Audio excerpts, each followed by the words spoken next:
అందరికీ కూడా యేసుక్రీస్తు నామంలో ప్రత్యేకమైన వందనాలు. మనం ఒక చిన్న ప్రార్థన చేసుకుని మనం వాక్యంలోకి వెళ్దాం. ఓకేనా? ప్రార్థన. పరలోక వందనమా తండ్రి, దేవానికి వేలాది వందనాలు, స్తోత్రములు ప్రభువా. అయ్యా తండ్రి, ఈ యొక్క వాక్యంలోకి ప్రభా తండ్రి స్టార్టింగ్ నుంచి ఎండింగ్ వరకు తండ్రి మీ యొక్క హస్తాలకు సమర్పించుకుంటున్నామయ్యా. వచ్చిన ప్రతి ఒక్క బిడ్డలు కూడా తండ్రి ప్రభా ఆయన మీ దృష్టి నిలిపి వినడానికి సహాయమును దయచేయండి ప్రభా తండ్రి. విత్తబడుతున్న వాక్యమై తండ్రి అయ్యా మాట్లాడుతుంది నేను కాదు కానీ ప్రభా నాలో నుండి మీరు మాట్లాడమని ప్రార్థిస్తున్నానయ్యా తండ్రి. అయ్యా మీరే సహాయం దయచేసి ప్రభా అయ్యా స్టార్టింగ్ నుంచి ఎండింగ్ వరకు తండ్రి ప్రభా మీరే తోడే నడిపించమని చిన్న ప్రార్థన యేసుక్రీస్తు వారి నామంలో అడిగి వేడుకొని పొందుకొని ఉన్నాం తండ్రి. ఆమేన్. హల్లెలూయా. అందరం ఇక్కడ చదువుకున్న వాళ్ళమే కాబట్టి నేను ఒక చిన్న క్వశ్చన్ అడుగుతాను, ఓకేనా? మనము హాస్పిటల్స్కి వెళ్తూ ఉంటాం కదా. హాస్పిటల్స్కి వెళ్తున్నప్పుడు అక్కడ వాళ్ళు ఇంజెక్షన్ చేస్తుంటారు కదా. ఇంజెక్షన్ చేసేటప్పుడు వాళ్ళు ఎందుకు నీడిల్ అనేది చేంజ్ చేస్తారు? ఒకే నీడిల్తో అందరికి వేయకుండా ఒకరికి వేసినట్టు వంటి నీడిల్తో అంటే ఏమొస్తుంది? ఇన్ఫెక్షన్స్ వస్తుంది. ఇంకా మనం గూగుల్లో చూసుకుంటే ఇంకా చాలా చూపిస్తాయి కదా. అదేవిధంగా ఈ యొక్క ఇంజెక్షన్ దగ్గర ఇప్పుడు ఒకరికి వేసినటువంటి ఒక ఇంజెక్షన్ మరొకరికి వేయరు. వేస్తే ఏమవుతుంది? ఇన్ఫెక్షన్స్ వస్తాయి. ఇంకా చూసుకుంటే HIV వచ్చే ఛాన్సెస్ చాలా ఉంటాయి. కానీ ఇలా వాళ్ళు ఒకవేళ ఫర్ ఎగ్జాంపుల్ తెలిసి వాళ్ళు ఇంజెక్షన్ చేశారనుకోండి, ఒకరికి వేసినటువంటి ఇంజెక్షన్ సేమ్ అదే నీడిల్తో మరొకరికి కూడా వేశారనుకుందాం ఫర్ ఎగ్జాంపుల్, అప్పుడు ఏమవుతుంది? ఇన్ఫెక్షన్ అనేది వస్తుంది. సో వాళ్ళకి తెలిస్తే సుమారు ఒక 1000 మెంబర్స్కి ఆ యొక్క ఇంజెక్షన్ అనేది వేశారనుకోండి, అప్పుడు ఏమవుతుంది? అందరికీ కూడా ఇన్ఫెక్షన్ అనేది వస్తుంది కదా. ఫర్ ఎగ్జాంపుల్ HIV అనేది ఇప్పుడు వాళ్ళు ఎంతమందికి అయితే వేస్తారో అంతమందికి వచ్చిందని మనం అనుకుంటే, ఇప్పుడు సమాజం ఏమంటుంది వారి గురించి? ఆ న్యూస్ బయటకు వచ్చేసింది, పలానా హాస్పిటల్లో ఇంజెక్షన్ ఒకరికి వేసిన ఇంజెక్షన్తోనే 1000 మందికి వేశారు, వాళ్ళందరికీ కూడా HIV వచ్చింది అనేసి న్యూస్ తెలిసిపోయింది, బయటకు వచ్చేసింది ఆ వార్త అనేది. ఇప్పుడు ఏ న్యూస్ ఛానల్ ఏది పెట్టినా కానీ దేని గురించి వస్తుంది? పలానా డాక్టర్, పలానా హాస్పిటల్ అనేసి ఇలా వస్తూ ఉంటుంది కదా. మరి ఆ విధంగా ఏమంటారు? ముఖ్యంగా బయట నుంచి వచ్చే నేమ్ ఏముంటుంది ఆ హాస్పిటల్కి? వాళ్ళు కావాలని చేశారు. ఒక అంత పెద్ద డాక్టర్ అయి ఉండి, అంత పెద్ద నర్స్ అయి ఉండి వాళ్ళకి తెలీదా ఒకే నీడిల్తో మరొకరికి చేయకూడదని? తెలుసు, కానీ వాళ్ళు పాటించకుండా, అది ఏం ఆలోచించకుండా ఒకే నీడిల్తో అందరికి వేశారు. వాళ్ళు చేసిన ఒక్క మిస్టేక్ ఏమైంది? చాలా మందికి అది ప్రమాదమైంది. ఇప్పుడు బయటకు సమాజం నుంచి ఎలాంటి మాటలు వస్తాయంటే వాళ్ళని ఏమంటారు? వాళ్ళకి శ్రద్ధ లేదు, అంతే కదా. వాళ్ళకి శ్రద్ధ లేదు, వాళ్ళకి కేర్ లేదు, వాళ్ళకి అశ్రద్ధగా ఉన్నారు, వాళ్ళకి నచ్చినట్టు వాళ్ళు చేస్తున్నారు అనేసి సమాజంలో నుంచి కొన్ని మాటలు అనేవి వస్తుంటుంది కదా. ఒక హాస్పిటల్లో వాళ్ళు అలా చేసినప్పుడు వాళ్ళకి ఎలాంటి మాట వస్తుంది? అశ్రద్ధ అనేది ఒక ముద్ర అనేది పడిపోతుంది ఆ హాస్పిటల్ మీద, అంతే కదా. ఇప్పుడు వాళ్ళు అశ్రద్ధగా చేయడం వల్లే కదా పలానా వారికి ప్రమాదం జరగడం. సో ఎలాంటి మాటలు వస్తాయి? వీళ్ళు పీపుల్స్తో ప్రాణాలతో జలగాటం ఆడుతున్నారు, వీళ్ళకి అశ్రద్ధ ఎక్కువ, అది ఎక్కువ, కేర్ లేదు, అసలు ఏం లేదు అనేసి అలాంటి కొన్ని మాటలు అనేది మనం వింటుంటాం ఎప్పుడైతే వాళ్ళు అలా చేస్తారో. అలానే ఇంకొక ఎగ్జాంపుల్ మనం తీసుకుంటే, మనం అందరం జాబ్స్ చేస్తున్నాం కదా. మనం జాబ్కి వెళ్ళినప్పుడు వాళ్ళు ఇచ్చిన వర్క్ మనం చేయకుండా మనకు నచ్చింది మనం చేసుకుంటే ఏమంటారు? ఒకసారి అంటే ఓకే అనుకుంటాం, సెకండ్ టైం ఓకే అనుకుంటాం. కానీ ప్రతిసారి వాళ్ళు ఇచ్చింది చేయకుండా మనకు నచ్చినట్టు మొబైల్లో ఏదేదో చూసుకుంటూ ఉంటే వాళ్ళు ఒప్పుకుంటారా? ఒప్పుకోరు. ఏమంటారు? గెట్ అవుట్ అంటారు, వెళ్ళిపో అంటారు, అంతే కదా, ఉంచుకోరు కదా. అలానే మనం ఇంకా చూసుకుంటే ఫర్ ఎగ్జాంపుల్ మనం ఒక పనికి వెళ్తాము, పనికి వెళ్ళినప్పుడు ఒక ఆయన చెప్తారంట, అమ్మాయి ఒక సిమెంట్ తీసుకురా అనేసి ఆ అమ్మాయికి చెప్తారు. ఆ అమ్మాయి వెళ్ళి సిమెంట్ రాకుండా కంకర తీసుకొచ్చింది. అప్పుడు ఏమవుతుంది? అమ్మాయి నీకు వినిపిస్తుందా అడుగుతుంది కదా, నీకు వినిపిస్తుందా నేను సిమెంట్ తీసుకురమ్మన్నాను అనేసి చెప్తారనమాట. వినిపిస్తుంది అనేసి అమ్మాయి మళ్ళీ వెళ్తుంది. ఈసారి సిమెంట్ తీసుకురాకుండా ఇటుకలు తీసుకొచ్చింది. ఇంకేమవుతుంది? నీకేమైనా చెవుడా అని అడుగుతారు కదా, నీకేమైనా చెవుడా అని అడుగుతారు. ఆ పాప ఏం చెప్తారంటే, లేదు నాకేం చెవుడు ఏం లేదు, మీరు చెప్పేదంతా కూడా నాకు వినిపిస్తుంది అనేసి ఆ మాట అనేది చెప్తుంది అనమాట. సరే ఈసారి అయినా వెళ్ళేసి ఏం తేవాలి, సిమెంట్ తీసుకురమ్మని చెప్తారు. ఈసారి కూడా అమ్మాయి ఏం చేస్తుంది అంటే సిమెంట్ బదులు మట్టి తీసుకొస్తుంది. ఇప్పుడు ఏమంటారు, అమ్మ నాన్న బుజ్జికన్నా అనేసి బుజ్జగిస్తారా? లేదు, కోపం వస్తుంది కదా. అలానే ఇప్పుడు మన ఆఫీస్ వర్క్లో కానీ, మనం మెడికల్ షాప్లో కానీ, ఈ యొక్క విషయంలో కానీ ప్రతి విషయంలోనూ వాళ్ళు చెప్పినట్టు చేయకపోతే వాళ్ళకి కోపం వస్తుంది. దాని తర్వాత ఏమంటున్నారు, ఒక ముద్ర అనేది వేస్తున్నారు. ఏమని? శ్రద్ధ లేదు, కేర్ లేదు అనేసి ఒక ముద్ర అనేది మన మీద పడిపోతుంది. అవునా కదా? మరి అదే మనము దేవుని విషయంలో కూడా చూస్తే, దేవుడు ఇప్పుడు మన పైన ఉన్నటువంటి అధికారులు, ఈ భూలోకంలో మన పైన ఉన్నటువంటి అధికారులు వాళ్ళు చెప్పిన పని చేయకపోతే వాళ్ళకి కోపం వస్తుందా లేదా? వస్తుంది. వచ్చి మనల్ని తీసేస్తున్నారు ఆ వర్క్లో నుంచి కూడా. అంతేనే కదా, తీసేస్తున్నారు.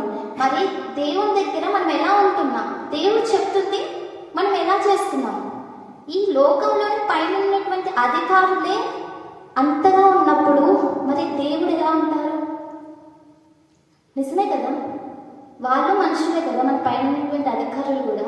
మరి వారి దగ్గరే మనము చక్కగా లేకపోతే, క్రమంగా లేకపోతే అరుస్తారు. అవునా కదా? ఆఫీస్కి లేట్ వెళ్ళినా కానీ అరుస్తారు.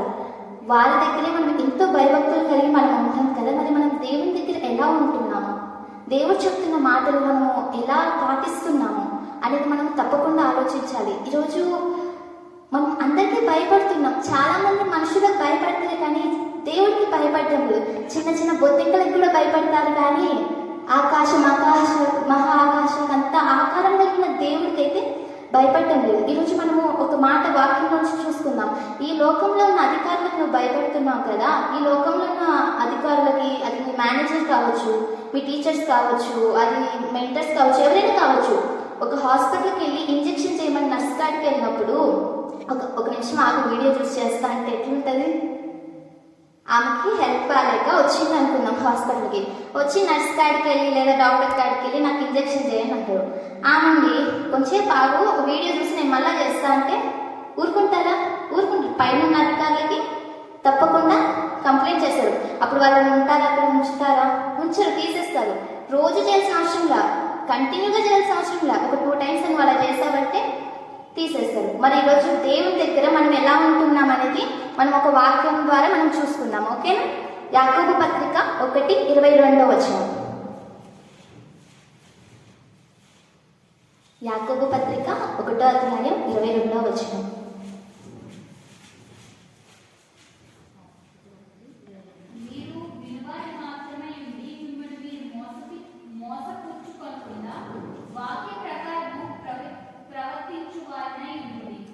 ఏం చెప్తున్నారు ఇక్కడ దేవుడు? మీరు వినువారు మాత్రమే ఉండి మిమ్మల్ని మీరు మోసపుచ్చుకొనకుండా వాక్య ప్రకారం ప్రవర్తించువారునే యుండుడి. ఇక్కడ దేవుడు మాట్లాడుతున్నారు అన్నమాట. ఎందుకు ఈ సందర్భాన్ని మనతో దేవుడు మాట్లాడుతున్నారు? అందరం కూడా ఆలోచించేయండి. ఏం చెప్తున్నారయ్యా అంటే ఇక్కడ మీరు విను మాత్రమే ఉండి కాదు. ఏం చెప్తున్నారు? మీరు వినువారు మాత్రమే ఉండి మిమ్మల్ని మీరు మోసపుచ్చుకొనకుండా అంటున్నారు. అంటే ఇప్పుడు ఫర్ ఎగ్జాంపుల్ ఈ భూలోకంలో మనం ఒక జాబ్ చేస్తున్నప్పుడు అది 10,000కి కావచ్చు, 5,000కి కావచ్చు, 15,000కి కావచ్చు, ఎంతో కొంతమంది జస్ట్ ఒక జాబ్ చేస్తున్నప్పుడు వాళ్ళు చెప్పిన ఆ పని మనం చేయకుండా, వాళ్ళు చెప్పింది పాటించకుండా వాళ్ళు మాట్లాడుతున్నప్పుడు విని కూడా మనము మన ఇష్టానుసారంగా మనం వెళ్ళినప్పుడు ఏమవుతుంది? వాళ్ళు మనని ఏం చేస్తారు? తీసేస్తారు. ఒకవేళ ఫస్ట్ డే అనుకో మనం చెప్తాం సారీ, ఎప్పుడు ఇలా చేయను అనేసి సారీ చెప్తాము. కానీ సెకండ్ డే కూడా అలానే చేస్తావు. వాళ్ళు ఫస్ట్ డే అనేసి వాళ్ళు ఫర్గ్యూ చేస్తారు, కానీ సెకండ్ డే కూడా అలానే చేస్తావు, థర్డ్ డే కూడా అలానే చేస్తావు. అప్పుడు ఏమవుతుంది? జాబ్ అవుతుంది. అంతే కదా? మరి దేవుడు ఏం చెప్తున్నారు ఇక్కడ? వినువారు మాత్రమే ఉండి మిమ్మల్ని మీరు మోసపుచ్చుకొనకుండా వాక్య ప్రకారం ప్రవర్తించువారే ఉండుడి. అంటే దేవుని వాక్యం వింటున్నారు కదా, దేవుడు ప్రతిరోజు మాట్లాడుతూ ఉంటారు కదా మనతో. దేవుడు మాట్లాడుతున్న ఆ యొక్క వాక్యాన్ని నువ్వు వింటూ వదిలేస్తా ఉంటున్నావా, లేకపోతే అది విన్న వాక్యాన్ని ఆచరణలో పెడుతున్నావా? ఆలోచించాలి ప్రతి ఒక్కరు. దేవుడు ఏం చెప్తున్నారు? వినేసి వాక్యం వింటున్నాం, దేవుడు మాట్లాడతారు, ప్రతి ఒక్కరితో మాట్లాడరు అనే వాళ్ళు ఎవరైనా ఉంటారు ఇక్కడ? ఉన్నారంటే వాళ్ళు బైబిల్ చదవట్లేదని. అంతే కదా, బైబిల్ చదువుతున్న ప్రతి ఒక్కరితో కూడా దేవుడు తప్పకుండా మాట్లాడతారు. మాట్లాడట్లేదంటే ఈజీగా చెప్పొచ్చు వాళ్ళు బైబిల్ చదవట్లేదు అంతే కదా. సో ఈరోజు ఇక్కడ దేవుడు ఏం చెప్తున్నారంటే, ఒక అధికారులకు మనం భయపడుతున్నాం. ఒక 5,000 శాలరీ వచ్చినా కానీ వారు చెప్పిన వరకు మనం చేస్తున్నామే. మరి ఈరోజు దేవుడు వాక్యం ద్వారా ఎన్నో విషయాలు తెలియజేస్తున్నారు, ఎన్నో విషయాలు మాట్లాడుతున్నారు. మరి ఆ యొక్క వింటున్న వాక్యాన్ని హృదయంలో మనం పెట్టుకుంటున్నామా, మన యొక్క ప్రవర్తనలో మనం ఆచరిస్తున్నామా లేదా అనేది ప్రతి ఒక్కరు కూడా ఆలోచించాలి. ఆ మాట అనేది ప్రతి ఒక్కరు కూడా ఆలోచించాలి. ఇప్పుడు మనుషుల దగ్గర మనము అశ్రద్ధగా అదే సరిగ్గా వాళ్ళు చెప్పింది చేయకపోతే అశ్రద్ధ అని పేరు అనేది మనకి ఏ విధంగా వస్తుందో, దేవుడి మాటలు విని కూడా దాన్ని ఆచరణలో పెట్టకుండా మనకి ఇష్టం వచ్చినట్టు జీవిస్తే దేవుడి దగ్గర ఏం పేరు వస్తుంది మనకి? అగైన్ సేమ్ ఏమని? అశ్రద్ధ అనే పేరు వస్తుంది. మరి అశ్రద్ధ అంటే దేవుడికి ఇష్టమా? మనుషులకే ఇష్టం లేదు, మరి దేవుడికి ఇష్టమా అశ్రద్ధ అంటే? ఒకసారి చూద్దామా దేవుడి పనిలో మనం అశ్రద్ధగా ఉంటే ఏంటి అనేది. ఇర్మియా 48:10.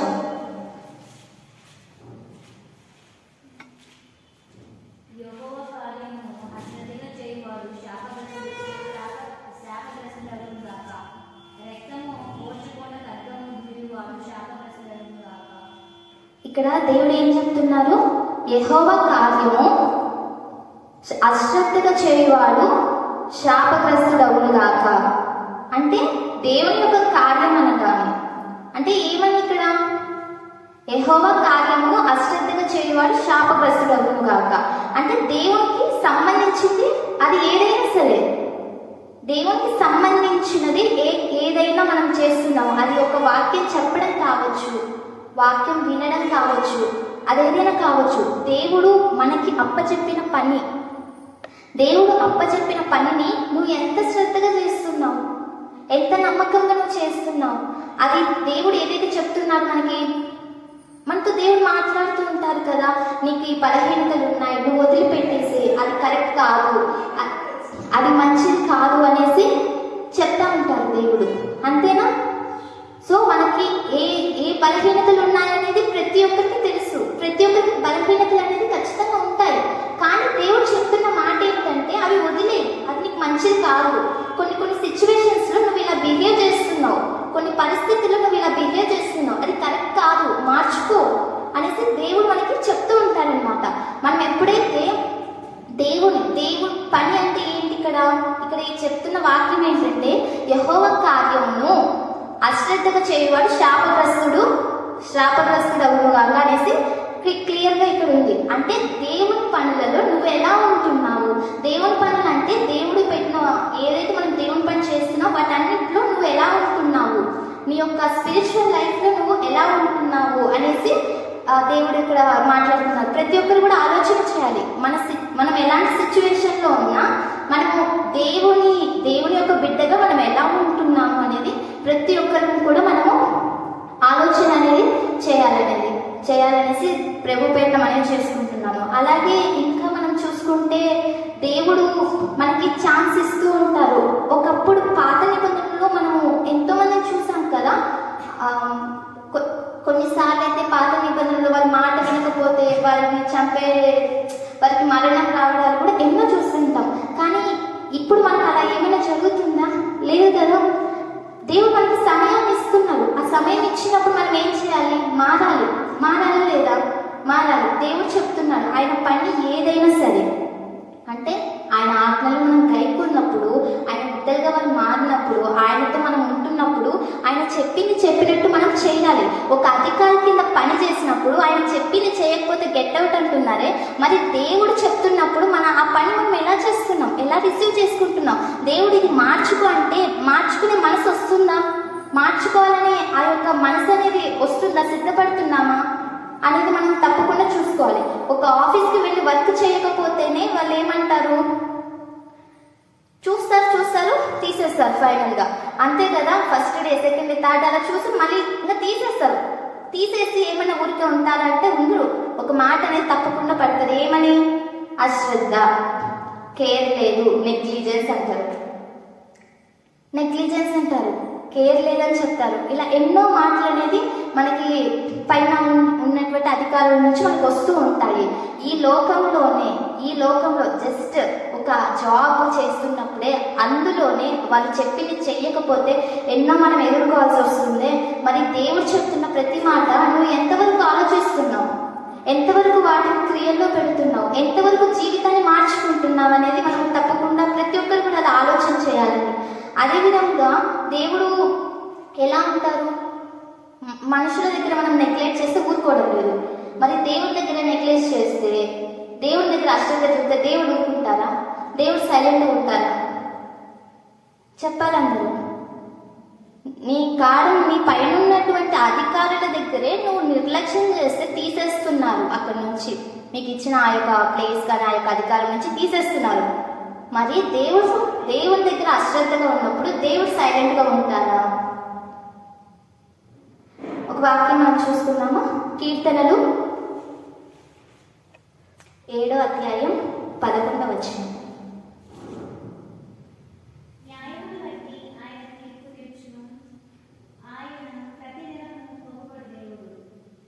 న్యాయమును బట్టి ఆయన తీర్పు తీర్చును, ఆయన ప్రతిదినము కోపబడు దేవుడు. అలాగే 12వ వచనం చూసుకుంటే, ఒకడును మల్లని ఎడల ఆయన తన ఖడ్గమును పదును పెట్టును, తన విల్లు ఎక్కుపెట్టి దానిని సిద్ధపరిచి ఉన్నాడు. ఇన్ని రోజులు కూడా మనం దేవుడు ప్రేమ స్వరూపి, ప్రేమామయుడు, ఎంత తప్పు చేసినా సరే, ఏం చేసినా సరే క్షమిస్తాడు అని, అవును క్షమిస్తాడు దేవుడు, అది కరెక్టే కావచ్చు, కానీ అది నిజమే, దేవుడు ప్రేమ స్వరూపి అంతే. కానీ ఒక కాయిన్కి ఏ విధంగా అయితే 2 షేడ్స్ ఉంటాయో మన దేవునికి కూడా ప్రేమ ఉంది, అలాగే కోపం కూడా ఉంది. అది కూడా మనం చూద్దాము పాత నిబంధన గ్రంథంలో, అక్కడ దేవుడికి కోపం వస్తే ఎలా ఉంటుంది అనేసి అది కూడా మనం చూద్దాం. ఓకేనా? మనము దేవుడు ఎలా ఉంటున్నారు, ఆయన కోపం ఎలా ఉంటుంది, ఆయనతో మనం ఎలా ఉంటున్నాం. ఒకసారి మనం అది వాక్యంలోకి వెళ్ళి మనం చూసుకుందాము. లేవియాకాండం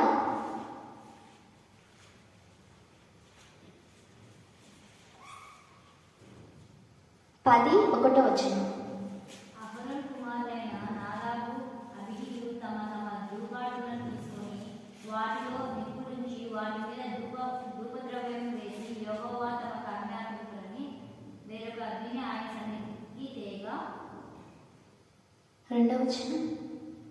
యెహోవా సన్నిధి నుండి అగ్ని బయలుదేరి వారి కాల్చివేసింది, వారి యెహోవా సన్నిధిని వృద్ధి పొందింది. ఇక్కడ మనం ఆలోచన చేసినట్లయితే జస్ట్ ఒక క్వశ్చన్ అడుగుతాను. ఫర్ ఎగ్జాంపుల్కి, ఇక్కడ నేను ఒక క్యాండిల్ తెచ్చిపెట్టి అమ్మ వెలిగించండి అని చెప్తాను.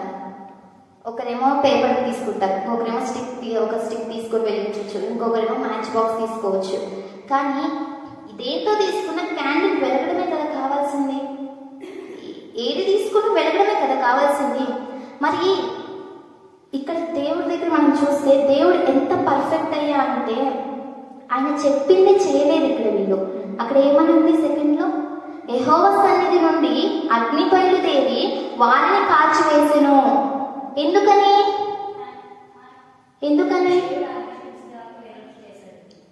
అవును నిజమే, కానీ అక్కడ చెప్పింది వాళ్ళు, ఇప్పుడు నేను ఏం చెప్పాను, ఒక క్యాండిల్ వెలిగించాలి. ఏదైతే ఏముంది, పేపర్తో వెలిగిస్తే ఏముంది, స్టిక్తో వెలిగిస్తే ఏముంది, మ్యాచ్ బాక్స్తో వెలిగిస్తే ఏముంది, వెలిగేదే కదా. ఏదైనా ఏ అగ్గినా కానీ వెలుగుతుంది కదా. మరి దేవుడు ఎందుకు అలా, దేవుడు ఎందుకని వారికి ఆజ్ఞాపించిన అగ్ని వాళ్ళు తయారేదని ఏం చేసిన దేవుడు, యెహోవా సన్నిధి నుండి అగ్ని బయలుదేరి వారిని కాల్చివేసెను. అంటే ఇక్కడ దేవుడు ఎంత పర్ఫెక్ట్ అనేది ఇక్కడ కనపడుతుంది మనకి. మనం ఈ వచనాలు చదువుకోగానే చాలాసార్లు తప్పుగా అర్థం చేసుకునే అవకాశం అనేది ఉంటుంది. ఎందుకు ఇంత చిన్నదానికి కూడా దేవుడు ఇలా చేయడం, చిన్నదే కదా, కానీ మనం అనుకుంటాం చిన్నది అనేసి, కానీ కాదు. మనం ముందు నుంచి చదువుకుంటే లేవియాకాండం ముందు నుంచి దేవుడు క్లియర్గా చెప్తారు, క్లియర్గా వాళ్ళకి చెప్తారు ఏది తీసుకోవాలి, ఎలా తీసుకోవాలి, ఏ బట్టలు వేసుకోవాలి, ఎలా కట్టాలి, ఎలా సమర్పించాలి, ఏ అగ్ని తీసుకురావాలని ప్రతిదీ క్లియర్గా చెప్తారు. మరి చెప్పినప్పుడు చెయ్యాలా? మరి వీళ్ళు ఏం చేశారు, ఏం చూపారు ఇక్కడ వారికి? అశ్రద్ధ అనేది వచ్చేసింది. ఏముందిలే, ఏమవుతుందిలే, ఏదో ఒకటి ఎరుగుతుందిలే అనేసి అనుకున్నారు. చిన్న పిల్లలకు చెప్పినట్టు దేవుడు వారికి చెప్పారు, బట్టలు ఎలాంటి వేసుకోవాలనేది కూడా చెప్పారు. అంతగా చెప్పినప్పుడు ఇక్కడ వీళ్ళు ఏం చేశారంటే అశ్రద్ధ చూపించారు. ఏమవుద్దిలే అంటే ఆ నెగ్లిజెన్స్ అనేది ఇక్కడ చూపించారు. ఆ అగ్ని దేవుడు చెప్పిన అగ్ని కాకుండా వీరికి నచ్చింది వేరు ఏముందిలే అని తీసుకొచ్చినప్పుడు ఏమైంది? అక్కడ ఏమైనా గ్యాప్ ఉందా? ఇక్కడ ఏమైనా దేవుడు మాట్లాడారు వాళ్ళతో? ఏం జరిగింది అక్కడ? వాళ్ళు వేరే అగ్ని తాగానే యెహోవా సన్నిధి నుండి అగ్ని బయలుదేరి వారిని కాల్చివేసెను. వారు యెహోవా సన్నిధిని మృతి పొందింది. ఇప్పుడు ఇదే సందర్భం, ఇప్పుడు ఏ విధంగా అయితే దేవుడు చెప్పింది వారు చేయడానికి అలా జరిగిందో ఇదే సందర్భం ఇక్కడే జరిగితే, ఈ క్షణంలోనే జరిగితే ఈ భూమి మీద ఎవరైనా ఉంటారా? అందరూ ఆలోచించండి. ఎంతసేపు దేవుడు ప్రేమిస్తున్నాడు ప్రేమిస్తున్నాడు ప్రేమిస్తున్నాడు అని చెప్పేసి మనం అడ్వాంటేజ్ తీసుకుంటున్నాము అని మన పాపాలను ఒప్పుకొని ఇంకా నేను చెయ్యను ప్రభు అని ఆ మనసు కలుగుతుందా లేదనేది ప్రతి ఒక్కరు కూడా ఆలోచించుకోవాలి. ఒకసారి ఆలోచించండి. ఇప్పుడు ఈ యొక్క సందర్భం ఇప్పుడు జరిగితే ఈ భూమి మీద ఎవరైనా ఉంటారా? మరి దేవుడు ఎందుకని దేవుడు ఎన్నో విషయాలు మాట్లాడుతున్నప్పుడు మన బ్రతుకుని మార్చుకోవాలా లేదా? ఎంతసేపు మన ఆలోచనలే, మన పనులే, మనయే. దేవుడు అసలు ఏం చెప్తున్నాడు, దేవుడు ఏం మాట్లాడుతున్నాడు, దేవుడు అసలు బైబిల్లో ఏం చెప్తున్నాడు అనేది మనం గ్రహించాలి, మన ఆచరణలో పెట్టాలి. అదనేది మనము ఆలోచించాలి. ఈరోజు ఎంతమంది వాక్యాన్ని ప్రతిరోజు వింటున్నారు, ఎంతమంది వాక్యాన్ని ఫాలో అవుతున్నారు, ఎంతమంది వాక్యానుసారంగా జీవితం గడుపుతున్నారు, మన ఎంతమంది క్రియలలో ఆ వాక్యాన్ని చూపిస్తున్నారు, ఆ ప్రేమను చూపిస్తున్నారు. దేవుడు ఎన్నో విషయాలు మాట్లాడుతున్నారు. ఈ రోజు కూడా దేవుడు ఎన్నో విషయాలు మాట్లాడుతున్నారు. మరొక వాక్యంలో మనం చూసుకుందాం. మరొకటి సామెతలు 4వ అధ్యాయం 5వ వచనం. సామెతలు 4వ అధ్యాయం 5వ వచనం.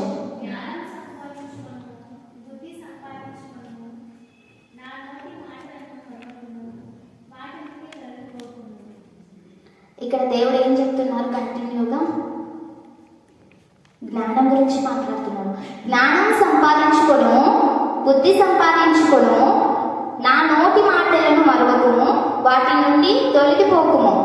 6వ వచనంలో చూసుకుంటే జ్ఞానము విడువక ఉండిన ఎడల అది నిన్ను కాపాడును, దాన్ని ప్రేమించిన ఎడల అది నిన్ను రక్షించును. జ్ఞానము సంపాదించుకున్నదే జ్ఞానమునకు ముఖ్యాంశము. నీ సంపాదన అంతయు ఇచ్చి బుద్ధి సంపాదించుకోవడము. హల్లెలూయా. ఇక్కడ దేవుడు ఏం చెప్తున్నారు, ఏం మాట్లాడుతున్నారు అంటే జ్ఞానం గురించి మాట్లాడుతున్నారు. అంటే జ్ఞానాన్ని సంపాదించుకో అనేసి దేవుడు మాట్లాడుతున్నారు. ఇక్కడ దేవుడు మనకి ఇస్తున్నామంటే ఒక ఆజ్ఞ. ఏం చెప్తున్నారు దేవుడు? జ్ఞానాన్ని సంపాదించుకొని చెప్తున్నారు. ఒక ఆజ్ఞ అనేది ఉంది ఇక్కడ, అవును కదా? ఒక ఆజ్ఞ అనేది దేవుడు ఇస్తున్నాడు ఇక్కడ. ఏమని? జ్ఞానాన్ని సంపాదించుకోవాలి. ఎలా సంపాదించుకోవాలి, ఏ వేలో ఎలా జ్ఞానాన్ని మనం నేర్చుకోవాలి, ఎలా సంపాదించుకోవాలంటే దేవుడు ఏం చెప్తున్నారు? నీ ఆస్తి అంతా ఇచ్చి బుద్ధి సంపాదించుకొని చెప్తున్నారు. కానీ ఈరోజు మనకి అంత అవసరం ఉందా? ఈ యొక్క బైబుల్ మన ఆస్తి అంతా ఇచ్చి కొనుక్కుంటున్నామా?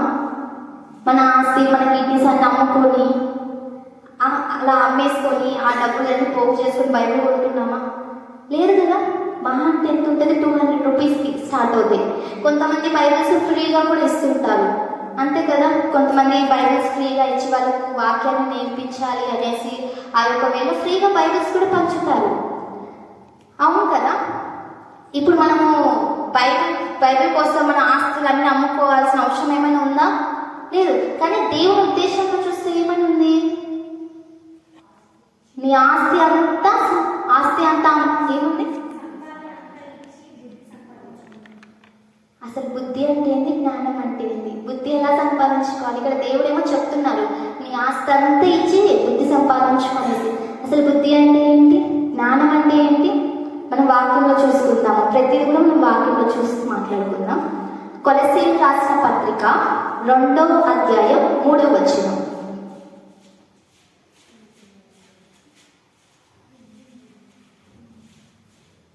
కొలస్సీయులకు రాసిన పత్రిక 2వ అధ్యాయం 3వ వచనం. బుద్ధి జ్ఞానములు సర్వ సంపదలు ఆయన యందే గుప్తములై ఉన్నవి. ఎవరి యందు గుప్తములై ఉన్నవి? దేవుని యందు. యేసుక్రీస్తు వారి యందు ఏం గుప్తములై ఉన్నవి? అవును కదా, అన్ని కూడా దేవుని యందు గుప్తములై ఉన్నవని ఉంది ఇక్కడ.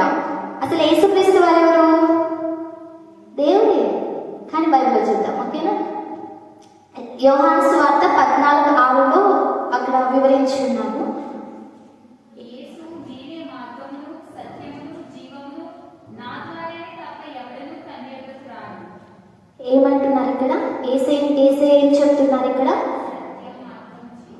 నేనే మార్గమును సత్యమును జీవమును, నా ద్వారానే తప్ప ఎవడును తండ్రి యొద్దకు రాడు. అంటే నీ వాక్యమే సత్యము. సత్యము అనగా ఎవరు? యేసుక్రీస్తు వారు, దేవుడు. యేసుక్రీస్తు వారు మనం ఏమంటాం? వాక్యం కదా. యేసుక్రీస్తు వారు అంటే వాక్యం. వాక్యం అంటే ఎవరు? యేసుక్రీస్తు వారు, దేవుడు. మరి ఈ జ్ఞానము బుద్ధి సంపదలు ఇవన్నీ కూడా ఎవరి దగ్గర ఉన్నాయి? వాక్యంలో.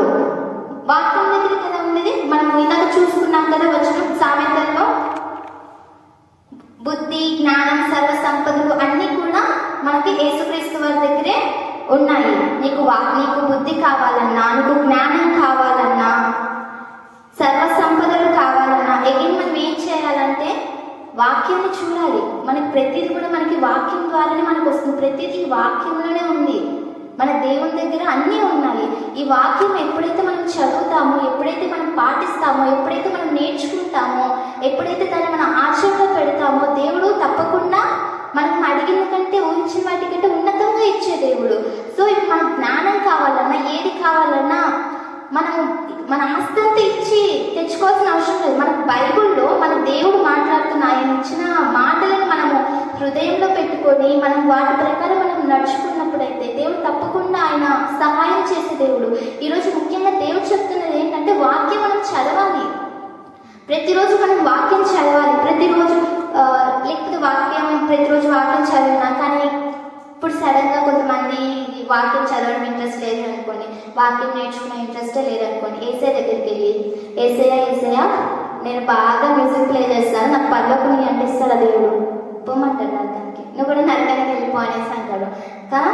సో మనకి ఎందుకంటే దేవుడు చూస్తారు నీ ప్రార్థన జీవితం ఎలా ఉంది, మనుషుల పట్ల నువ్వు ఎలా ప్రవర్తిస్తున్నావు, నువ్వు వాక్యాన్ని పాటిస్తున్నావా, వాక్యాన్ని నేర్చుకుంటున్నావా, వాక్యం సారంగా నువ్వు నడుచుకుంటున్నావా, చర్చిలో నువ్వు ఎలా ఉంటున్నావు, బయటకు వెళ్తే ఎలా ఉంటున్నావు, ఆలోచన చేయాలి. ప్రతి ఒక్కరు కూడా ఆలోచన, ఎవరి పర్సనల్ జీవితం వాళ్ళకి తెలుసు కదా. మనుషులకి ఒకరికొకరం తెలియకపోయినా ఎవరి పర్సనల్ లైఫ్ వాళ్ళకి తెలుసు. దేవుడు ప్రతి ఒక్కరి బలహీనతను కూడా ఐడెంటిఫై చేయగలిగిన దేవుడు. ఆయనకు అసాధ్యమైనది ఏమైనా ఉందా? నీ నోటి నుంచి మాట రాకముందే ఆయనకి తెలుసు నువ్వేం మాట్లాడుతున్నావు అనేది. మరి ఈరోజు దేవుడు చెప్తున్న మాట, వాక్యాన్ని మనం ఎంతవరకు అనుసరిస్తున్నాం, ఎంతవరకు మనం చదువుతున్నాం బైబిల్ని, ఎంతవరకు మనము దేవుడు చెప్తున్న మాటలను మనము పాటిస్తున్నాం అనేది తప్పకుండా మనము చెక్ చేసుకోవాలని. బైబిల్ చదువుతున్న ప్రతి ఒక్కరితో కూడా దేవుడు మాట్లాడతాడు. ప్రతిరోజు కూడా దేవుడు తప్పకుండా మాట్లాడతాడు. దేవుడు మాట్లాడటం లేదంటే మీరు బైబిల్ చదవడం లేదు. బైబిల్ చదివినప్పుడు దేవుడు ఎందుకు మాట్లాడతాడు కదా. కొన్నిసార్లు పర్సనల్గా బైబిల్ చదువుకున్నప్పుడు కొన్ని మాటలు తగులుతూ ఉంటాయి. ఎవరికైనా ఎక్స్పీరియన్స్ ఉందా అది? కొన్నిసార్లు బైబిల్ చదువుకున్నప్పుడు ఒకసారి పర్సనల్గా ఎవరు లేరు, మనం ఒక్కరిమే ఉన్నాము, బైబిల్ చదువుకుంటున్నాం. బైబిల్ చదువుకున్నప్పుడు కొన్ని మాటలు అని తగులుతూ ఉంటాయి. నువ్వు ఇలా ఉంటున్నావు, ఇలా ఉండొద్దు, నీ బిహేవియర్ చేంజ్ చేసుకో, నీ క్యారెక్టర్ చేంజ్ చేసుకో, కొన్ని సిచ్యువేషన్స్లో ఇలా మారిపోతున్నావు, అది వద్దు, అలా వెళ్ళొద్దు, లోకాశలకి దూరంగా ఉండు. ఎంతమంది దూరంగా ఉంటున్నాం ఆలోచన చేయాలి. ఇంకా దేవుడు చెప్తాడు సమయాన్ని సద్వినియోగం చేసుకోమని. ఎంతమంది కరెక్ట్గా టైంని మనం సద్వినియోగం చేసుకుంటున్నాం, ఎంతమంది కరెక్ట్గా పాటిస్తున్నాం, దేవుడు చెప్పిన ఆజ్ఞల్ని మనం ఎంతమంది కరెక్ట్గా పాటిస్తున్నాం. ప్రతి ఒక్కరు కూడా మనం అది ఆలోచన చేసుకోవాలండి. దేవుడు చెప్తున్న ప్రతి మాట కూడా ఒక పాత నిబంధనలు ఇందాక మనం చూసుకున్నాం కదా, ఏమైంది, ఒక అగ్ని కదా, మనకు అనిపిస్తుంది అది చిన్నది అనేసి, ఒక అగ్గి వారి దేవుడు చెప్పిన అగ్ని కాకుండా వేరే తీసుకొచ్చారు. మనకేమనిపిస్తుంది అంటే చిన్నదే కదా, కానీ చిన్నది కాదు. ఆజ్ఞ అతిక్రమమే పాపము అనేసి క్లియర్గా ఉంది. ఆజ్ఞ అతిక్రమమే పాపము. దేవుడు ఏమైతే ఆజ్ఞలు పెట్టి ఉన్నారో, దేవుడు చెప్పినట్టు నువ్వు చేయకుండా నీ ఇష్టానుసారంగా, నీ చిత్తానుసారంగా, నీకు ఇష్టం వచ్చినట్టు నువ్వు నడుచుకుంటే అది ఎవరికి అవమానం? దేవునికి అపవాదిక. దేవుని బిడ్డలమై ఉండి మనం ఎలా ఉంటున్నాం? మన జీవితంలో క్రైస్తవ బిడ్డలమై ఉండి మనము ఎలా నడుచుకుంటున్నాం? ప్రతి నిమిషం, ప్రతి సెకండ్ వాక్యానుసారంగా ఆలోచిస్తున్నావా? ఒక సమస్య రాగానే వాక్యానుసారంగా ఆలోచిస్తున్నామా లేదా అనేది మనం చూసుకోవాలి. మనం ఎలా బ్రతుకుతున్నాం? మన ఆఫీస్లో మన బిహేవియర్ ఎలా ఉంటుంది? మన యొక్క డ్రెస్ సెన్స్ ఎలా ఉంటుంది? దేవుడు చెప్తుంది ఏంటి? బట్టలు ఎలాంటి వేసుకోవాలనేది కూడా బైబిల్లో దేవుడు క్లియర్గా చెప్పారు. మీరు ఆ లేవ్యాకాండంలో కూడా వాళ్ళకి చెప్పారు. సరే, టైం ఉన్నప్పుడు చదువుకోండి. అది కూడా ఎలా ఉండాలనేది క్లియర్గా మెన్షన్ చేసి దేవుడు మనకి అంతగా చెప్పారు. మరి పాత నిబంధనలో వాళ్ళు తప్పు చేయగానే అగ్ని వచ్చి దహించింది అని ఉంది. ఇప్పుడు మన జీవితంలో చూసుకుంటే ఎన్నిసార్లు దేవునికి విరోధంగా మాట్లాడుంటాం, ఎన్నిసార్లు దేవునికి విరోధంగా మనం వెళ్ళి ఉంటాం. ఈ మార్గంలో వెళ్ళు అంటే నేను వెళ్ళను అని ఎన్ని మాటలు చెప్తుంటాం. ఎన్నిసార్లు అపవాదులు సంతోషపెట్టింటాం. ఎన్నిసార్లు చర్చికి వస్తున్నా కానీ కనీసం పశ్చాత్తాపం కూడా మనలో కలగకుండా పదే పదే దేవుని మనం బాధ పెట్టి ఉంటాం. మన మాటల ద్వారా కావచ్చు, మన క్రియల ద్వారా కావచ్చు, అది ఎలాగైనా కావచ్చు. ఎన్నిసార్లు మనం దేవుని బాధ పెట్టి ఉంటాం. పదే పడిపోవడం, సారీ చెప్పడం, పడిపోవడం, మళ్ళీ సారీ చెప్పడం, మళ్ళీ పడిపోవడం, మళ్ళీ సారీ చెప్పడం, మళ్ళీ పడిపోవడం. దేవుడు ఏమైనా చంపేస్తాడా మనని? చంపేస్తే మన పరిస్థితి ఎలా ఉంటుంది?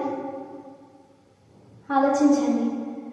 పాత నిబంధన గ్రంథంలో అంత స్ట్రిక్ట్గా ఉన్న దేవుడు ఇప్పుడు మనం ఇంత చేస్తున్నా ఎందుకని దేవుడు సైలెంట్గా ఉంటున్నా అంటే టైం ఇస్తున్నాడు. కానీ పదే అలానే చేశారంటే ఒకరోజు దేవునికి కూడా చూసి దేవునికి కూడా కోపం వస్తుంటుంది. కానీ ఆయన ఎదురు చూస్తున్నారు, ఆయన టైం ఇస్తున్నారు. మారు మనసు పొందండి. ఎందుకంటే మనం నశించడం ఆయనకి ఇష్టం కాదు కదా. మనం అందరం హ్యాపీగా ఉండడమే కదా ఆయనకు కూడా ఇష్టం. మనం తిరిగి మళ్ళీ ఆయన దగ్గరికి వెళ్ళడమే కదా ఆయనకు కావాల్సింది. ఆయన ఎక్కడి నుంచి మన కోసం పక్కూరు నుంచి ఎవరైనా మన కోసం వస్తేనే అయ్యో వీళ్ళు నా కోసం ఇంత చేశారంటాం, వీళ్ళు నా కోసం అంత దూరం నుంచి వచ్చారంటాం. మరి దేవుడు చాలా దూరం నుంచి వచ్చారు కదా, ఆయనకు ప్రాణం పెట్టాల్సిన అవసరం ఏమన్నా ఉందా? ఈ ప్రకృతిని ఒకసారి చూడండి, ఏది కూడా ఆయనతో పోల్చుకోలేదు. ఎన్నో ఉన్నాయి కదా బయట అంత బ్యూటిఫుల్గా. దేన్ని కూడా ఆయన పోలికగా చేసుకోలేదు. జస్ట్ మాటతో కలుగును గాక, ఏర్పడును గాక అలా అనేసి క్రియేట్ చేశారు. కానీ ఒక్క మనుషులని మాత్రమే ఆయన స్వరూపంలో చేసుకున్నారు. ఆదికాండం చదివితే అక్కడ క్లియర్గా రాసి ఉంటుంది, దేవుడు మనల్ని ఆయన యొక్క స్వరూపంలో చేసుకున్నాడు అనేసి. ఇక్కడ మనుషులను ఒక్కరినే దేవుడు చాలా కేర్ చేసింది. మనం చాలాసార్లు ఈ ప్రకృతిని చూసి తెగ ఏమంటారు, తెగ సంతోషపడిపోతూ ఉంటాం కదా. ఇంత బాగుంది వాటర్ ఫాల్స్ అనేసి, ఆ యొక్క పిక్స్ అని ఏవో చూసుకుంటూ ఉంటారు కదా. అవన్నీ జస్ట్ నోటి మాటతో దేవుడు చేశాడు. కానీ ఒక్క మనిషిని మాత్రం ఎంతో ప్రేమతో ఆయన స్వరూపంలో ఆయన చేసి ఉన్నాడు. మరి ఇప్పుడు మనిషి మాట వింటున్నాడా? దేవుడు చేసుకున్నాడు మంచిగా చేసుకుని అన్ని దేవుడు మనకి ఇచ్చాడు. వాక్యాన్ని కూడా మనకి దేవుడు ఇచ్చాడు. అయినా కానీ మళ్ళీ పాపం చేస్తుంటాం. ఆయనే ఆ లోకం నుంచి, ఆయన రాజ్యం నుంచి, ఆ పరలోకం అంతా వదిలేసి, ఆ మహిమను వదిలేసి మళ్ళీ ఈ లోకానికి వచ్చి మనందరి కోసం ప్రాణం పెట్టాడు. అవునా? మరి ఇప్పటికైనా మారుతున్నామా లేదా? ఇప్పుడైనా మన క్యారెక్టర్ మార్చుకుంటున్నామా? నిన్ను వల్ల నీ పొరుగు వాడిని ప్రేమించమని దేవుడు వాక్యం ఆజ్ఞ ఉంది కదా. ఎంతమంది ప్రేమిస్తున్నారు నిన్ను వల్ల నీ పొరుగు వారిని? ఎంతమంది పూర్ణ మనసు పూర్ణ హృదయంతో దేవుడు ప్రేమిస్తున్నారు? ఎంతమంది దేవుడు చెప్పినట్టు కొంచెం కూడా మిస్టేక్ లేకుండా పాటిస్తున్నారు? ప్రతి ఒక్కరు ఆలోచన చేసుకోండి. ఎవరికి వారు ఎంతమంది దేవుడు చెప్పిందే నేను చేస్తున్నాను, దేవుడు చెప్పండి నా లైఫ్లో నేను ఏది చేయట్లేదని చెప్పే వాళ్ళు ఎవరైనా ఉన్నామా ధైర్యంగా? ఏదో ఒక నిమిషంలో, ఏదో ఒక సందర్భంలో తప్పు చేస్తూనే ఉంటాం. ఒక మేనేజర్కి భయపడుతున్నావే, ఒక మేనేజర్కి రెస్పెక్ట్ ఇస్తున్నావు కదా. ఒక మేనేజర్ ఏమన్నా అంటారు, జాబ్ పోతుంది, అది పోతుంది అనేసి ఎంతో పర్ఫెక్ట్గా ఉంటావు, అంతే కదా. ఎంతో భయభక్తులతో ఉంటావు. మన మేనేజర్ కదా. మరి దేవుని దగ్గరికి వచ్చేసరికి ఏమవుతుంది? ఆ భయం, భక్తి. దేవుడు ప్రేమ స్వరూపి, దేవుడు చేస్తాడు. ఆ ఆలోచనలో ఉన్నామా? ఒకసారి ఆలోచించాలి. దేవుడికి కూడా మనసు ఉంటుంది కదా, దేవుడు కూడా బాధపడతాడు కదా. మనం ఆలోచించాలి. ఎంతసేపు మన ఆలోచనలు మనవి కాదు, కానీ ఒక మేనేజర్కి నువ్వు అంత రెస్పెక్ట్ ఇస్తున్నావే, మరి నీ తండ్రికి, నీ దేవుడికి నువ్వు ఎంత ఇస్తున్నావు? నీ కొరకు అన్ని వదులుకొని దేవుడు వచ్చినప్పుడు నువ్వు దేవుడి కోసం ఏం చేయగలుగుతున్నావు? దేవుడి కోసం నిలబడుతున్నావా?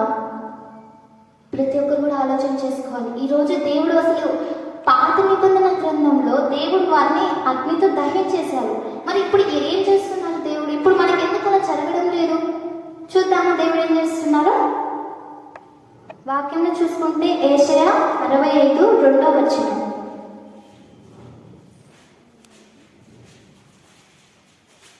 యెషయా 65:2 తమ ఆలోచనలను అనుసరించి చెడు మార్గంలో నడుచుకోవచ్చు, లోబడినని ప్రజల వైపు దినమంతయు నా చేతులు చాపుచున్నాను. ఏమంటున్నారు దేవుడు? దినమంతయు చేతులు చాపుచున్నాను అని చెప్తున్నారు. ఆయన దగ్గరికి మనం తిరిగి రావాలని, ఆయనతో మనం ఉండాలని, ఆయనతో మనం సహవాసం చేయాలనేసి. ఇంకా మనం లోబడట్లేదు, ఇంకా దేవుడి మాటలకి అంగీకరించలేకపోతున్నాం, ఇంకా దేవుణ్ణి మనము బాధ పెడుతూనే ఉన్నాము. ఇక్కడ మనం చూసుకుంటే ఏమని ఉంది? లోబడని వాళ్ళని ప్రజల వైపు. ఇప్పుడు ఎవరెవరు లోబడుతున్నారు? ఒక్క ఆజ్ఞని నువ్వు పాటించకపోయినా నువ్వు దేవుడికి లోబడనట్టే, అవునా కదా? ఒక్క ఆజ్ఞని పాటించకపోయినా దేవుడికి మనం లోబడినట్టే కదా. దేవుడు చెప్పినట్టు చేయాలి. ఎందుకంటే ఆయన పర్ఫెక్ట్ గా ఉన్నాడు కాబట్టి, ఆయన బిడ్డలమై ఉండి మనం కూడా పర్ఫెక్ట్ గా ఉండాలి. ఎందుకు ఉండలేకపోతున్నాం? వాక్యం, ఆయన వాక్యం అనేది మన హృదయంలో ఉన్నప్పుడు మనం పడిపోయే ఛాన్సెస్ తక్కువ, అసలు ఉండవు. చాలా వరకు కాపాడుకోవాలి ఆయన వాక్యాన్ని. దేవుడు ఒక మంచి ఒక వచనాన్ని కూడా ఇక్కడ రాసి ఉంచారు. అదేంటంటే మనం వాక్యం పట్ల మనం ఎలా ఉంటున్నాము, వాక్యాన్ని మనం ఎంత అనుసరిస్తున్నాము, వాక్యాన్ని మనం ఎలా కాపాడుకోవాలనేసి కూడా దేవుడు చక్కగా వివరిస్తారు.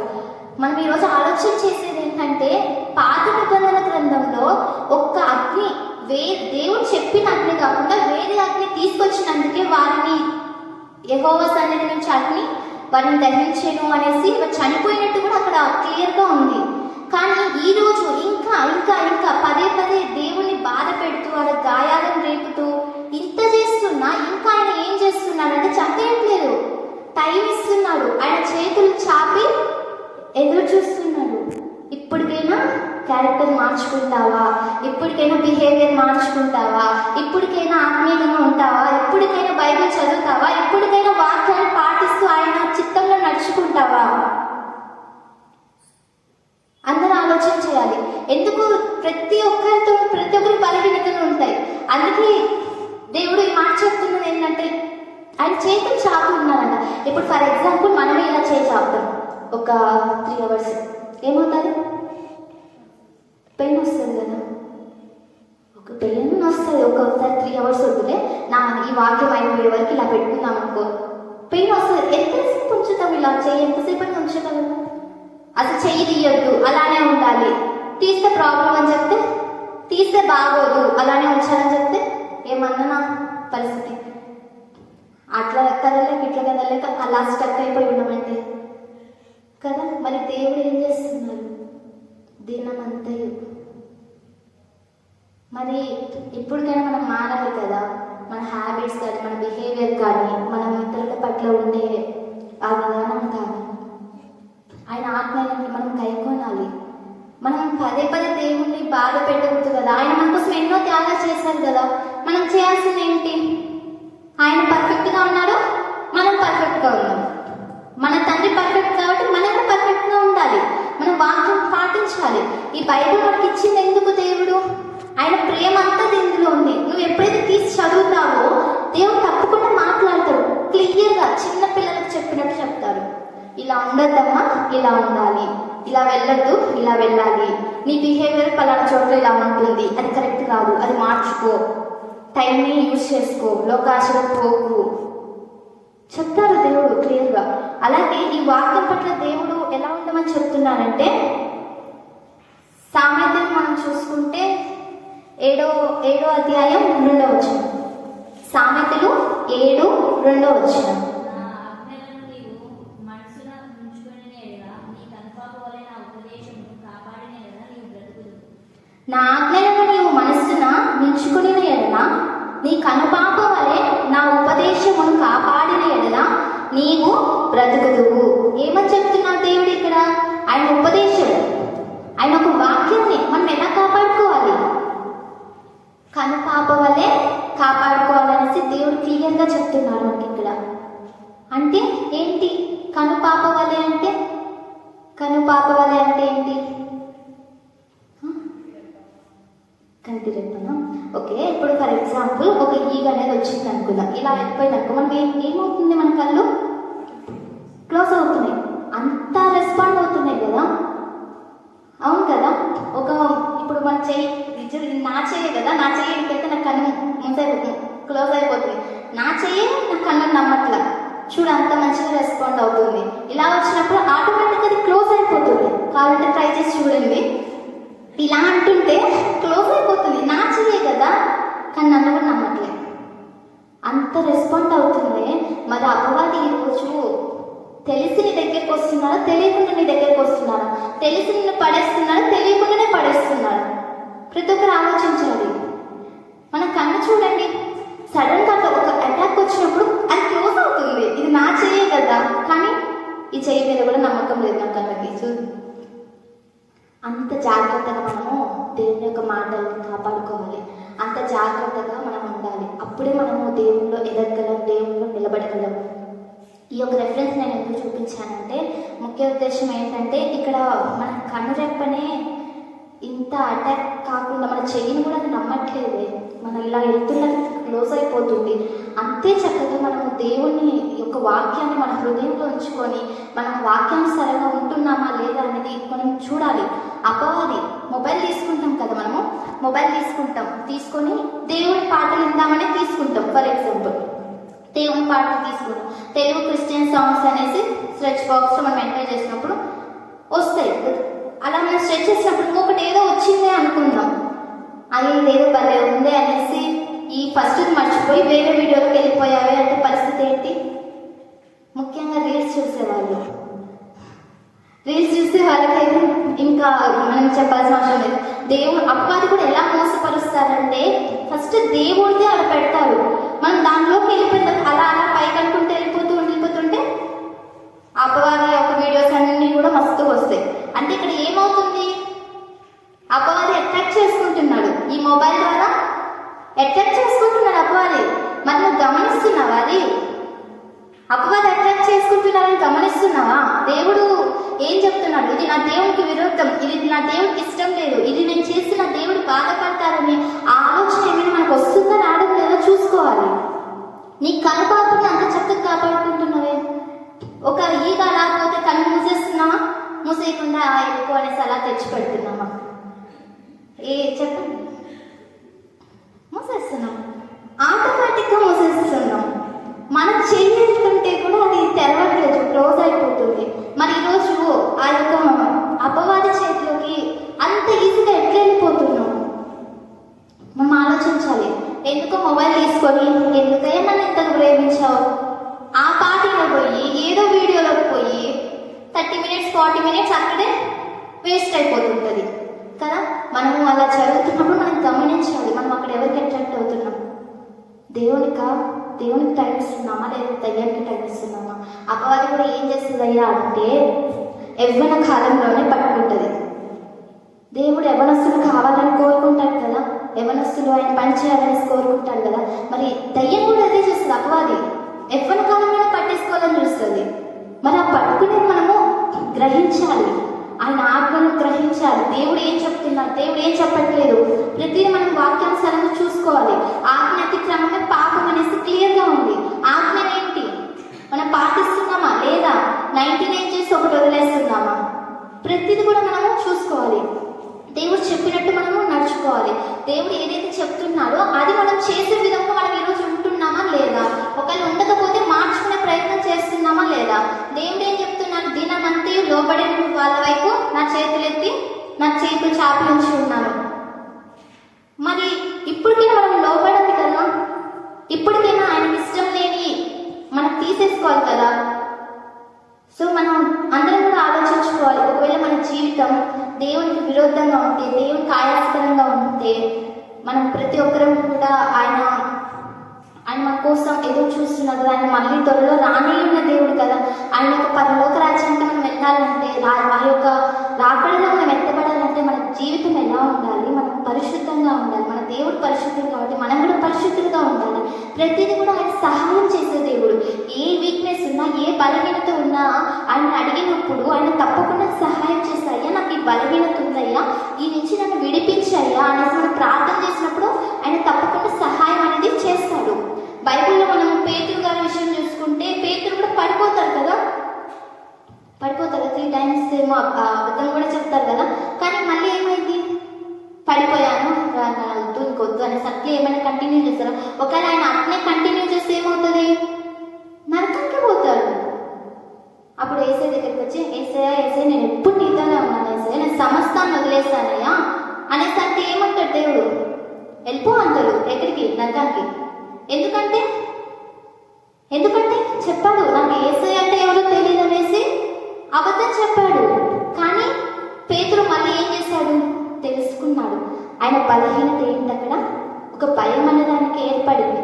ఆ భయం ఎప్పుడైతే ఏర్పడిందో దేవుడే నాకు ఎవరో తెలియదు, నాకు ఏసై ఎవరో తెలియదు అనేసి మాట్లాడారు. కానీ ఎప్పుడైతే మళ్ళీ ఆయన అది గుర్తొచ్చిందో ఎంతగా కుమిలిపోయి ఉంటాడు. అక్కడ ఒక వచనం ఉంటుంది, చాలా సంతాపపడినట్టు అక్కడ ఉంటుంది. అంటే అంతగా ఆయన ఏడ్చాడనమాట. అయ్యా నేను తప్పు చేశాను అయ్యా అనేసి. కొంతమంది పాపాన్ని వదిలేయడానికి కూడా టైం అడుగుతారు, అదేదో మరి. కానీ ఇక్కడ పేతురు గారు టైం తీసుకోలేదు. వెంటనే తప్పు చేశానయ్యా, నన్ను క్షమించాయనేసి ఆయన వెంటనే పశ్చాత్తాపడి తిరిగి లేచాడు. అందుకే పేతురు గురించి అపోస్తల కార్యాలలో కూడా దేవుడు ఒక మాట చెప్తారు. అపోస్తల కార్యంలో అక్కడ పేతురు గారు చాలా ప్రకటిస్తారు. ఇక్కడ మత్తయి సువార్తలో ఏ పేతురు అయితే నాకు ఏసై తెలియదు అన్నారో అదే పేతురు అపోస్తల కార్యంలోకి వచ్చేసరికి దేవుడు ఆశ్చర్య క్రియలు చేసే దేవుడు, ఇశ్రాయేల్ ప్రజలారా వినండి అనేసి ఎంతో అనార్గంగా మాట్లాడతారు పేతురు గారు. అందుకే బలహీనతలను నువ్వు ఎప్పుడైతే విడిచిపెట్టి దేవుని దగ్గరికి వస్తావో, ఏ విధంగా అయితే పేతురు గారిని దేవుడు వాడుకున్నారో అదే విధంగా మనల్ని కూడా దేవుడు తప్పకుండా వాడుకోవడానికి ఆయన సిద్ధంగా ఉన్నాడు. మరి ఆ బలహీనతలను విడిచిపెట్టడానికి మనం సిద్ధంగా ఉన్నామా లేదా అనేది ప్రతి ఒక్కరు కూడా ఆలోచించుకోవాలండి. ప్రతి ఒక్కరు కూడా ఎవరి పర్సనల్ లైఫ్ వాళ్ళకి తెలుసు. నువ్వు ఎలా ఉంటున్నావు, నీ పర్సనల్ లైఫ్ ఎలా ఉంటుంది, నీ బిహేవియర్ ఎలా ఉంటుంది, నీ క్యారెక్టర్ ఎలా ఉంటుంది అనేది ప్రతిదీ తెలుసు. దేవుని ఆజ్ఞలు మనకు తెలుసు. మనం అందరం బాప్తిసం పొంది ఉన్నాం కదా. మనకి బాప్తిసం తీసుకునే ముందు కొన్ని క్లాసెస్ అనేది జరుగుతుంటాయి. అక్కడ మనకి చెప్తారు కదా, ఇలా ఉండాలి, ఇలా ఉండకూడదు అనేసి. అవును కదా, చెప్తుంటారు కదా. మరి ఆ చెప్పినట్టు మనం పాటిస్తున్నామా లేదా? మన వాక్యానుసారంగా చూసుకుంటే పాత నిబంధన జరిగినప్పుడు పాత నిబంధనలు అలా జరిగింది, అగ్నితోనే దహించి వేసినట్టు ఎన్నో ఉన్నాయి అలా పాత నిబంధనలు. కానీ ఇప్పుడు తర్వాత సంగతి నేను మాట్లాడడం లేదు. ఓన్లీ ఇప్పుడు వరకు దేవుడు ఎన్నిసార్లు మనం విరోధంగా వెళ్ళినా, ఎన్నిసార్లు దేవునికి ఇష్టం లేకుండా వెళ్ళినా ఇంకా ఆయన మనల్ని కాపాడుతూనే ఉన్నాడు. ఇంకా మేలులు చేస్తూనే ఉన్నాడు. మనం ఎన్నో మేలు చేసిన దేవుడికి మనం పదే తప్పు చేసి బాధ పెట్టడం అది కరెక్ట్ కాదు. కాబట్టి మనము ఆయన చేయి చాపి ఆయన నా దగ్గరికి రండి, మీరు నా దగ్గరికి రావాలి అని దేవుడు వేచి చూస్తున్నప్పుడు మనం కూడా ఆయన చిత్తానుసారంగా నడుచుకోవాలి. ఆయన చెప్పిన ఆజ్ఞలను మనము పాటించాలి. ఏ విధంగా అయితే పేతురు పడిపోయి మళ్ళీ లేచినప్పుడు ఏ విధంగా అయితే పేతురుని దేవుడు వాడుకున్నారో అదే విధంగా ఎటు పనికిరాని వారిని దేవుడు పనికొచ్చే విధంగా చేయగలిగిన దేవుడు. ఆయనకు అసాధ్యమైంది ఏది కూడా లేదు. ఎటువంటిదైనా సరే పెంట కుప్పల మీద నుంచి కూడా లేవనైతే దేవుడు, అంత గొప్ప దేవుడు మనం నమ్ముకున్న దేవుడు.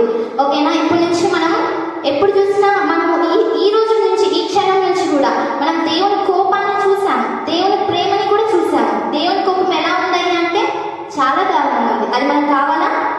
వద్దు. మనం అసలు ఆ కోపానికి మనం ఇవ్వద్దు. ఆ కోపం దేవుని ప్రేమలోనే ఉంచుదాం. ప్రేమలో ఉంచాలంటే ఏం చేయాలి? చెప్పినట్టు చేయాలి. దేవుడు ఏం చెప్తున్నాడు, నువ్వేం చేస్తున్నావు, దేవుడు ఎలా ఉండమంటున్నారు, మనం ఎలా ఉంటున్నాము అనేసి మనం ప్రతి ఒక్కరం కూడా చెక్ చేసుకోవాలి. సో మనము దేవుడికి కోపాన్ని తెప్పించొద్దు, దేవుడిని ప్రేమలోనే ఉంచాలి. మనం ఎప్పుడు దేవుడు చెప్పినట్టు నడుచుకుంటూ మన యొక్క జీవితం అనేది ఆయన చిత్తానుసారంగా మనం నడుచుకోవాలి. చెప్పిన ఏవైతే ఆజ్ఞలైతే ఉన్నాయో దేవుడు చెప్పిన ఆజ్ఞలన్నీ మనం క్రియగా మనం చూపించాలి, మన బ్రతుకులో చూపించాలి.